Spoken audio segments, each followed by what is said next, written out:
కాకినాడ జిల్లా జగంపేట మండలం Rajapudi హైస్కూల్లో MLA TTD board సభ్యులు జ్యోతుల నెహ్రూ ఆకస్మికంగా తనిఖీలు నిర్వహించారు. మధ్యాహ్న భోజన పథకాన్ని స్వయంగా పరిశీలించిన ఆయన పిల్లలకు దగ్గరుండి భోజనం వడ్డింపజేసి వారితో కలిసి భోజనం చేశారు.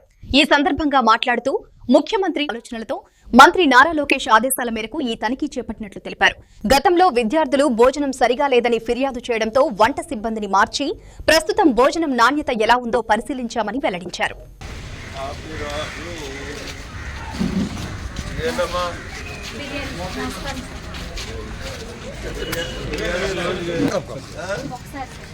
ఎప్పటికి ప్రతి లక్ష్మీవారం బిర్యానీ చేస్తారు.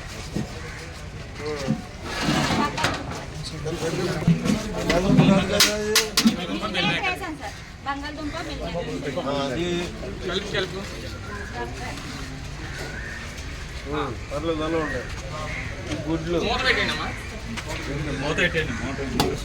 ఈ మూడునా సాంబార్ లేదా ఇంకా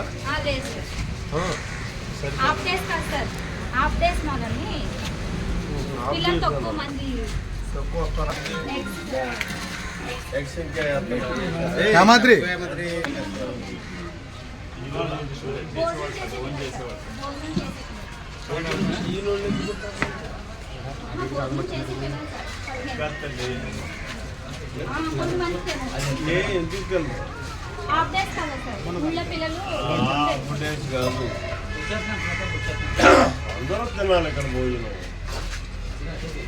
ఆ తినే పరిస్థితి మీరు కల్పించారు. ఇంటికాడ మీద ఇక్కడ బాగోవాలి.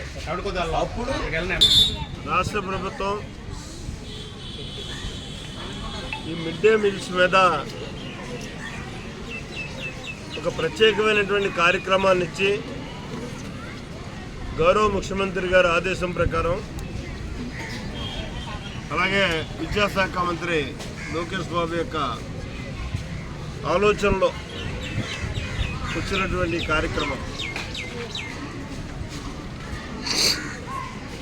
మిడ్ డే మీల్స్ ఉన్న దగ్గర ర్యాండమ్గా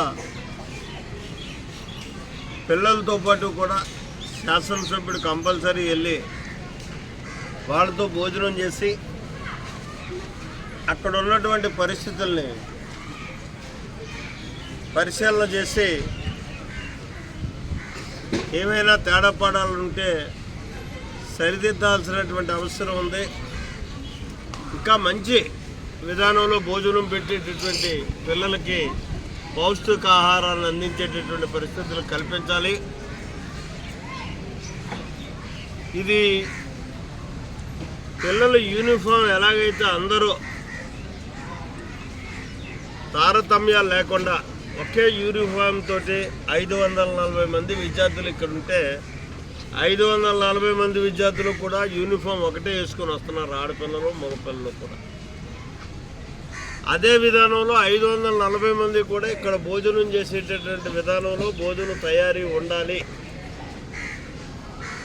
దానికి బాధ్యత ప్రధానంగా హెచ్ఎం గారు, స్కూల్ కమిటీ చైర్మన్ గారు, శాసనసభ్యుడిగా నేను, రేపు వచ్చేటటువంటి స్థానిక ప్రజాప్రతినిధి బాధ్యత తీసుకోవాలి.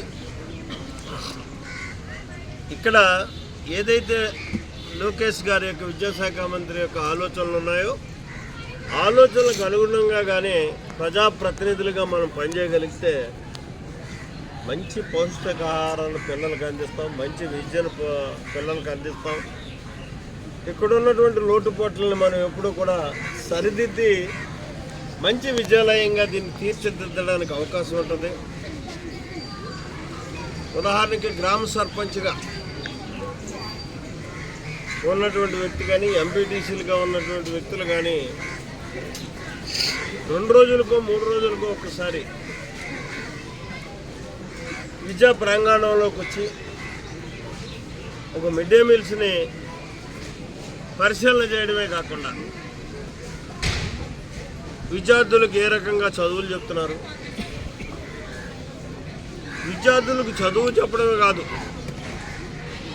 వాళ్ళకి కావాల్సినటువంటి వనరులు ఏమున్నాయి, వనరులు మనం ఏం చేకూర్చాలి, అలాగే ఉపాధ్యాయులకు కానీ ఇవన్నిటి మీద కూడా అవగాహన రావడానికి అవకాశం ఉంటుంది. ప్రధానంగా పౌష్టికాహారాన్ని అందరికీ అందించేటటువంటి విధానంలో మిడ్ డే మీల్స్ నిర్వాహకులు చేస్తున్నారా లేదా అన్నదాన్ని కూడా మనకు అవగాహన కలుగుతుంది. ఆ విధంగా మనం చేయడానికి కూడా మార్పులు చేర్పులు చేయడానికి కూడా అవకాశం ఉంది. అదే ఉద్దేశంతో ఇవాళ రాష్ట్ర ప్రభుత్వం, విద్యాశాఖ మంత్రి, విద్యాశాఖ అధికారులు, గౌరవ ముఖ్యమంత్రి గారు కూడా ఈ కార్యక్రమాన్ని పెట్టడం జరిగింది. ఇవాళ జగ్గంపేట నియోజకవర్గంలో మొట్టమొదటిగా నేను రాజపూడి రావడం జరిగింది. ఎందుకంటే నేను శాసనసభ్యుడిని అయ్యాక ఈసారి రాజపూడి వస్తే గతంలో ఒక కార్యక్రమానికి